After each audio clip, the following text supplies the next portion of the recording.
Saksi kasus Vina ngaku buat keterangan palsu, bongkar kelakuan Aep dan Rudiana. Pengakuan mengejutkan disampaikan Dede, seorang saksi mata dalam kasus pembunuhan Vina Cirebon dan Eki, yang terjadi pada 8 tahun silam.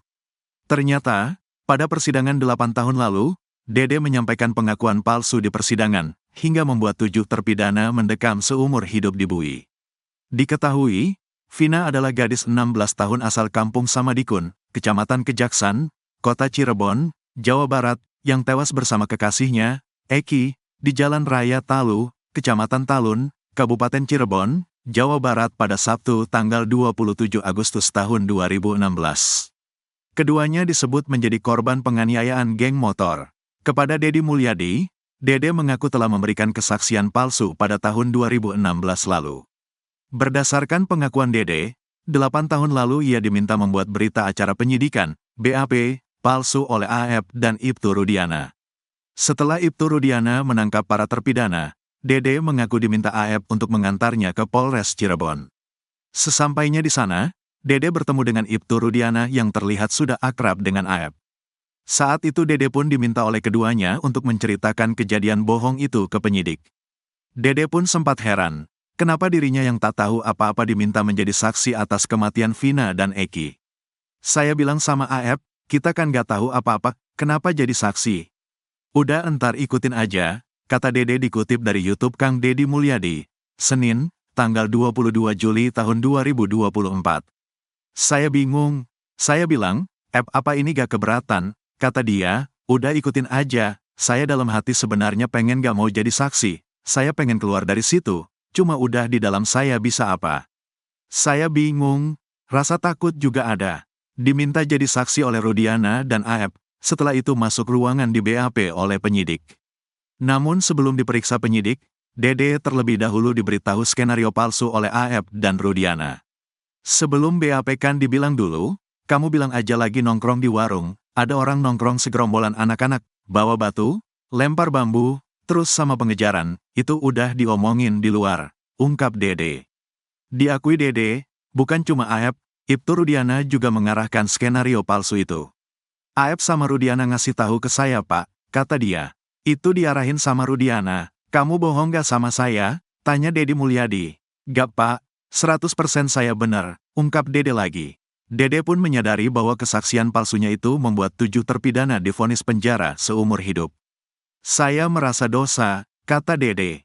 Kamu dikasih upah? Tanya Kang Dedi.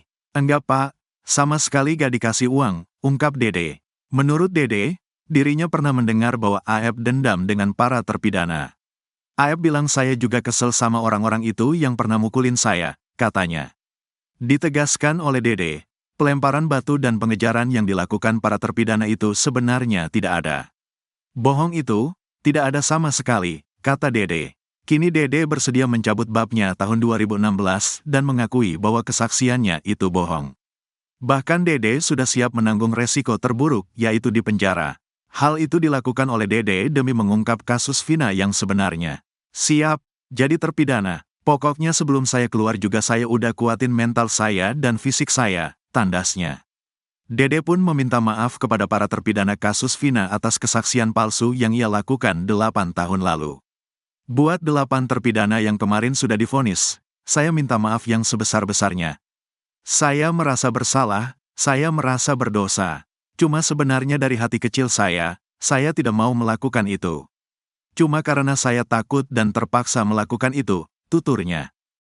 Ogah minta maaf ke Rudiana, seorang saksi mata dalam kasus pembunuhan Vina Cirebon dan Eki, yang terjadi 8 tahun silam. Dede mengaku tak takut dengan ancaman somasi yang dilayangkan Ibtu Rudiana. Ibtu Rudiana dikabarkan melayangkan somasi terhadap Dede dan juga mantan Bupati Purwakarta Dedi Mulyadi. Diketahui, Vina adalah gadis 16 tahun asal kampung Samadikun, Kecamatan Kejaksan, Kota Cirebon, Jawa Barat, yang tewas bersama kekasihnya, Eki, di Jalan Raya Talu, Kecamatan Talun, Kabupaten Cirebon, Jawa Barat pada Sabtu tanggal 27 Agustus tahun 2016. Keduanya disebut menjadi korban penganiayaan geng motor. Tak gentar diancam akan dilaporkan oleh Ibtu Rudiana, Dede teman Aep ogah meminta maaf. Dede menegaskan, ia lebih baik meminta maaf kepada para narapidana dan keluarganya daripada minta maaf pada Ibtu Rudiana. Pernyataan itu dilontarkan Dede secara spontan saat konferensi pers bersama dengan Otto Hasibuan dan Deddy Mulyadi. Pada konferensi pers itu, wartawan menanyakan tanggapannya soal somasi yang dilayangkan oleh Ibtu Rudiana. Melalui kuasa hukumnya, Pitra Romadoni, Ibtu Rudiana meminta Dede meminta maaf. Hal itu karena Dede diduga telah memfitnah Ibtu Rudiana di kanal YouTube Kang Deddy Mulyadi. Ibtu Rudiana memberikan waktu 3 kali 24 jam kepada Dede, Deddy Mulyadi, dan Liga Akbar. Jika tak minta maaf, maka Ibtu Rudiana akan melaporkan ketiganya ke polisi. Menanggapi hal itu, Dede pun hanya tersenyum santai. Minta maaf buat apa, Pak? Tanya Dede. Sebab menurut Dede, dirinya sudah mengatakan kejujuran yang ia pendam selama 8 tahun. Dede pun siap kalau pengakuannya itu malah akan membuat dirinya dipenjara. Sehingga ia tidak takut jika Ibtu Rudiana memberikan ancaman akan melaporkan dirinya. Meskipun saya masuk penjara menggantikan 7 terpidana itu, saya siap Pak, kata Dede. Dengan tegas, Dede mengaku tidak akan meminta maaf pada Ibtu Rudiana terkait pernyataan terbarunya di publik. Lebih baik saya minta maaf kepada narapidana dan keluarganya, Pak, kata Dede lagi. Mendengar itu, Otto Hasibuan pun hanya bisa tersenyum. Saya gak usah jawab, kliennya sudah jawab sendiri, dia spontan lo jawab itu, kata Otto Hasibuan. Otto pun kini heran kenapa Deddy Mulyadi ikut disomasi Ibtu Rudiana. Sebab, apa yang dilakukan oleh Deddy Mulyadi ini, kata Otto, tidak melanggar hukum. Kang Deddy ini justru dijadikan pahlawan karena mengungkap kebenaran. Salah Kang Deddy apa? Kalau Kang Deddy melakukan investigasi, itu kan hak dia, jelasnya. Sama dengan Dede, Deddy Mulyadi pun menolak menyampaikan permohonan maaf.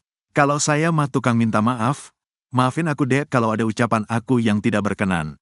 Tapi kalau minta maaf karena menayangkan Dede, tidak, kata Deddy Mulyadi.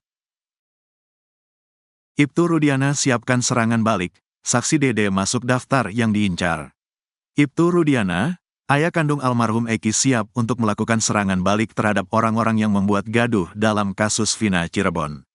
Usai lama dianggap bungkam, Ibtu Rudiana akhirnya menunjuk kuasa hukum untuk menyampaikan seluruh pesannya.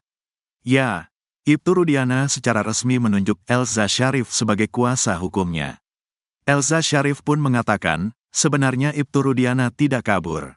Hanya saja, ada kode etik yang tak menganjurkan Ibtu Rudiana berbicara secara bebas. Ibtu Rudiana sebagai polisi aktif. Dia bekerja seperti biasanya, ucapnya dilihat tribunnewsbogor.com dari Tiffen, Senin, tanggal 22 Juli tahun 2024. Dia tidak bisa aktif memberi pertanyaan-pertanyaan seenaknya. Harus ada izin atasannya, sambungnya. Lebih lanjut, Elza Syarif membeberkan, Ibtu Rudiana atas izin atasannya bakal menepis semua kabar simpang siur yang selama ini terjadi. Karena sudah terlalu simpang siur, maka ditunjuk kuasa hukum untuk berbicara, ungkapnya.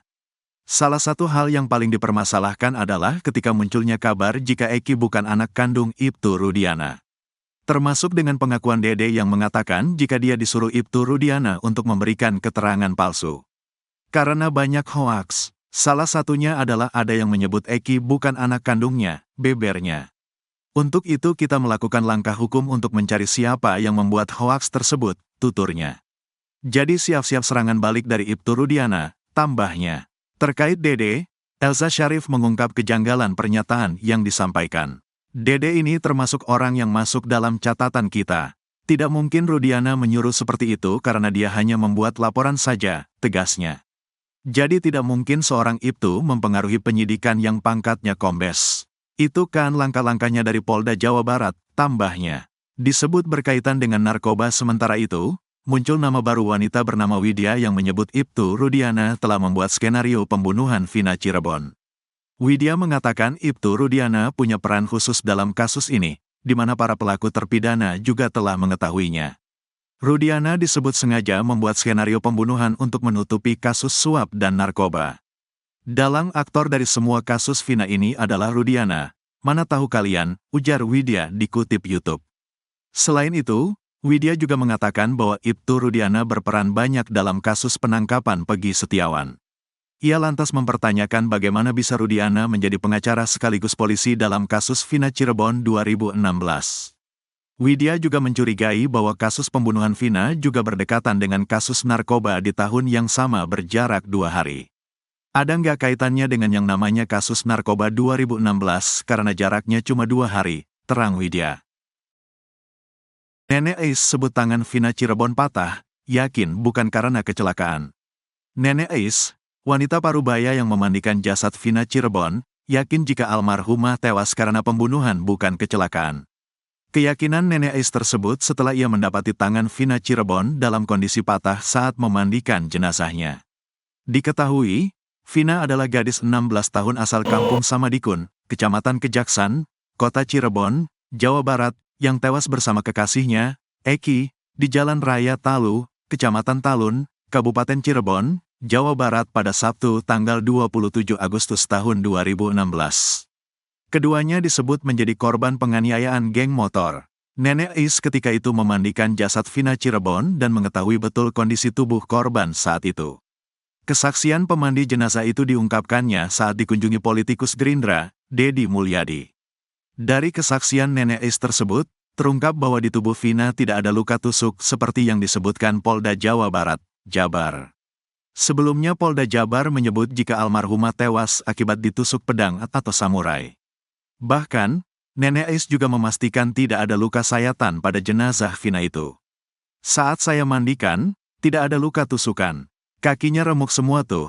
Terus tangannya senglek, patah, kata Nenek Ais di kanal YouTube Kang Deddy Mulyadi, Jumat, tanggal 19 Juli tahun 2024, malam.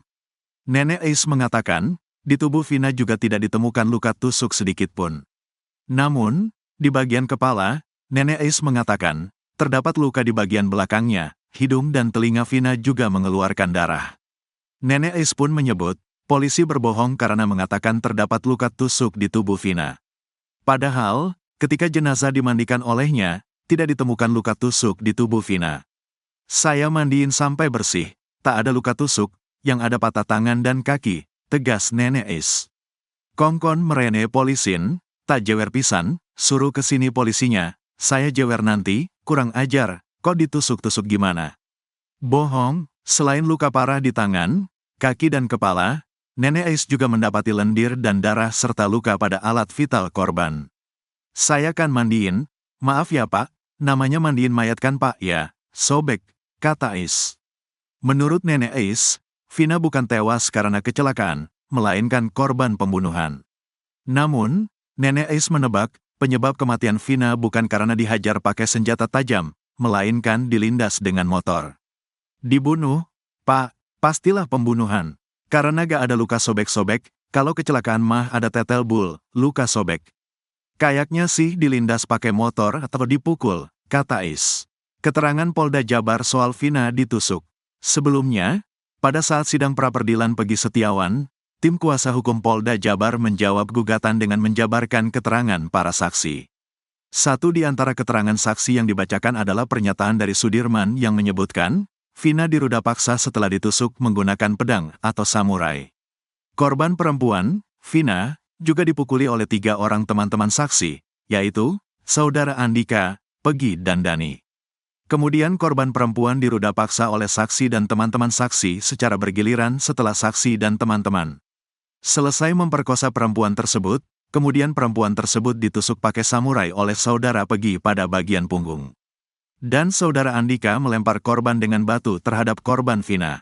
Kemudian duanya dibawa kembali ke Jembatan Layang, kata kuasa hukum Polda Jabar saat sidang pra-peradilan Pegi, Selasa, tanggal 2 Juli tahun 2024, dikutip dari tribunjakarta.com. Tak hanya pada argumen Polda Jabar, putusan pengadilan para terpidana juga menyebutkan Vina ditusuk menggunakan samurai. Terdakwa I. Rivaldi Aditya Wardana Als Andika menyabetkan samurai mengenai kepala bagian belakang korban Vina dan SDR. Andi menyabetkan pedang samurai di bagian kaki sebelah kiri korban Vina sebanyak 2 kali, lalu dipukul dengan batu besar mengenai bagian kaki kanan korban Vina. Setelah itu terdakwa I. Rivaldi Aditya Wardana Als Andika dan SDR. Andi membawa korban Muhammad Rizky Rudiana dan korban Vina menuju ke flyover Desa Kepongpongan Kabupaten Cirebon, Berikut petikan putusan banding Rivaldi dan Eko Ramadhani tertanggal 1 Agustus tahun 2017 di Pengadilan Tinggi Jabar.